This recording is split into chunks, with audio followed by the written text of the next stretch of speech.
3 pertanyaan yang sering banget ditanyain selama gue kerja di sini.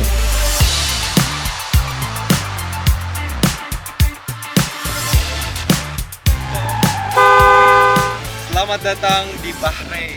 Selamat pagi, apa kabar semuanya? Kembali lagi bersama saya Anwar setelah sekian lama tidak upload. Mohon maaf karena agak sibuk akhir-akhir ini dan berat badan pun juga udah lumayan bertambah. Anyway, dalam video kali ini gue mau bahas 3 pertanyaan yang sering banget ditanyain selama gue kerja di Bahrain. Dan BTW jangan lupa nonton nanti Bahrain versus Indonesia karena gue bakalan datang langsung ke stadion. Dan buat kalian yang mau datang ke sini, ayolah datang. Kita nonton bareng ke stadion ngopi-ngopi. Ini dia 3 pertanyaan yang sering banget ditanyain selama gue kerja di sini. Yang pertama, apa iya gajinya 15 juta? Apakah 20 juta? Apakah 25 juta? Apakah 40 juta? Apakah 50 juta? Dan di akhir video gue bakalan buka-bukaan gaji gue 3 bulan pertama di Bahrain. Berapa gaji 3 bulan pertama gue di sini?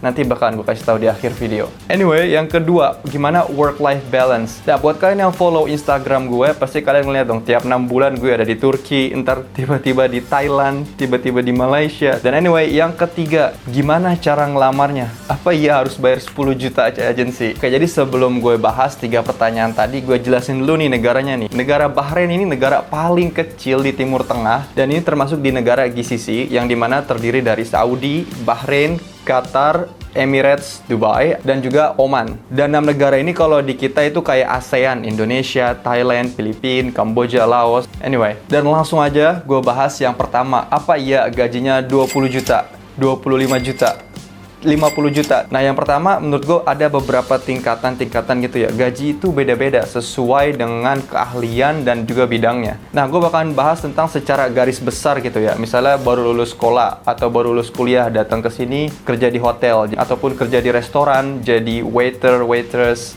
Secara garis besar, kalau gue rata-ratain aja nih ya, itu sekitar 200 dinar atau sekitar 8 jutaan. Nah, tapi walaupun cuma 8 jutaan, di sini tuh nggak ada namanya bayar pajak. Dan juga biasanya rata-rata udah hampir semuanya udah dapat akomodasi dari perusahaan.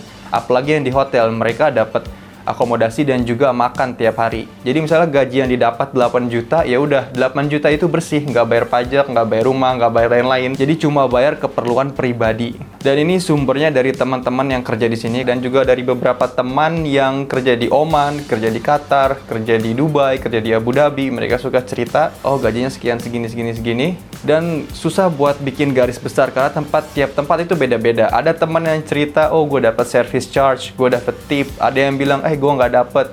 Jadi beda-beda tergantung rezeki masing-masing. Nah, oke, jadi secara garis besar untuk pekerjaan yang tingkatnya dasar gajinya sekitar 200 dinar atau 8 juta. Ini rata-ratanya ya, ada yang kurang, ada yang dapetnya 150 atau 6 juta atau 180 7 jutaan atau 250 10 juta. Jadi range-nya dari 150 dinar sampai 250 dinar ini yang tingkatan dasar. Nah, terus lanjut yang tingkatan menengah kayak supervisor atau kayak mungkin floor manager. Biasanya mulai dari 300 dinar atau sekitar 12 jutaan. Dan baik lagi biasanya ini hampir semuanya udah dapat akomodasi dan juga makan. Ada sih yang nggak dapat makan, tergantung tempat juga beda-beda. Nah, terus ada yang tingkatan atas gitu, yang udah berpengalaman, yang pokoknya udah tinggi lah tingkatan atas kayak manajer dan lain-lain. Menurut sumber yang gue tangkap dari teman, dari online dan lain-lain yang cerita, ini gajinya beda gitu kayak. Ada yang jadi chef gajinya bisa tembus 2.000, 80 juta. Ada yang jadi manajer juga gajinya 1.000 atau 40 jutaan. Kalau yang di atas ini gajinya beda-beda. Dan biasanya kalau yang udah profesional ini gajinya justru nego. Misalnya company nawarin gaji sekian, mau terima nggak? Atau dinego lagi nih, naikin lagi gajinya jadi berapa? Contohnya teman dekat kebetulan dia dapat tawaran jadi marketing manager di salah satu hotel. Dia dapat tawaran 100 dinar atau setara dengan 36 juta. Dan gaji 36 juta ini udah lumayan bersih. Dia nggak bayar rumah, dia nggak bayar makan. Jadi sekali lagi kalau yang udah tingkatan atas ini gajinya bener-bener beda. Nah, sekarang gue mau spill nih berapa gaji 3 bulan pertama gue. Tonton terus sampai tahap ketiga, nanti gue bakalan ceritain. Anyway, lanjut lagi. Yang kedua, work-life balance. Gimana work-life balance di sini? Apakah bagus? Apakah bisa sering jalan-jalan kayak gue? Apakah dikekang terus sama bos kayak gimana nih? Yang pertama di sini cuacanya panas banget. Kalau musim panas di sini panasnya super ekstrim. Suhu di luar bisa sampai 50 derajat. Serius, 50 derajat ya. Kalau di Google sih dia biasanya nyebutnya 45, 46, tapi kayak suhu aslinya bisa sampai 50 derajat dan panasnya 24 jam. Jadi walaupun jam 2 pagi, jam 3 pagi itu panas banget, tiap orang yang keluar pasti basah keringetan. Jadi nggak kayak di Europe ataupun di Aussie yang anginnya sepoi-sepoi, tapi di sini musim panasnya bener-bener panas. Nah, kecuali musim dingin. Kalau musim dingin di sini adem, baru enak tuh. Kalau musim dingin baru semua aktivitas outdoor buka. Sementara kalau musim panas, jam 2 malam pun nggak ada yang nongkrong di luar. Serius, karena saking panasnya. Dan anyway, balik lagi work-life balance. Gue tiap 6 bulan ada di Turki, ntar tiba-tiba ada di Thailand. Enak banget dong. Kerja izinnya gimana? Oke, sebelum gue ke situ, gue ceritain dulu nih. Setahun pertama gue kerja di Bahrain. Jadi tahun pertama gue di Bahrain, gue punya bos orang lokal. Dan itu bener-bener bisa dibilang pahit ya. Pahit banget. Jadi kalaupun gue mau izin 1 hari itu susahnya bukan main. Gue harus bener-bener jelasin gue mau ngapain, gue mau kemana. Bener-bener harus dijelasin. Bahkan pas gue sidang skripsi, gue izin sidang skripsi, gue cuma dapat setengah hari. Setelah gue selesai sidang, dia langsung nelfon, di mana? Sini datang ke kantor.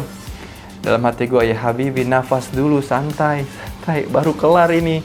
Dia udah nelponin. Dan BTW sekarang gue udah di perusahaan kedua, gue udah pindah, udah beda lagi sama yang pertama. Dan di tahun pertama gue kerja sama orang lokal, nggak ada yang namanya jalan-jalan. Nggak ada yang namanya tiba-tiba gue ada di Saudi, ataupun tiba-tiba gue ada di Turki. Nggak ada. Dan menurut gue work-life balance di sini agak bosen ya, karena ini negara kecil banget, men. Untungnya di sini komunitasnya jalan. Di sini kita punya grup sepak bola, grup bulu tangkis, bowling, dan lain-lain. Nah, ini jalan keluar biar nggak bete kalau lagi libur ataupun pulang kerja bisa ngumpul sama mereka. Dan syukur banget di sini semua komunitasnya hidup dan banyak komunitas-komunitas orang Indo di sini, jadinya lebih baik lah, lebih work-life balance. Dan di sini orang-orang Indonya rata-rata welcome. Jadi kita tuh kalau ketemu sama-sama orang Indo kayak negor gitu, nggak saling cuek. Denger-denger sih temen yang kerja di Malaysia orang Indonya cuek-cuek ya. Nggak tahu sih. Kalau di sini orang-orangnya lebih welcome. Kalau ketemu sama orang Indo pasti welcome banget ngajak ngobrol. Karena kita di sini langka, orang Indo di sini jarang. Nah anyway, balik lagi work-life balance. Terus kenapa gue bisa tiap 6 bulan gue ada di Turki, atau kadang ada di Saudi, kadang-kadang ada di mana lah pokoknya gitu ya. Syukur banget sekarang gue ketemu bos bukan orang lokal, dia orang Perancis, dan dia nggak banyak neko-neko, dia nggak mau tahu apapun.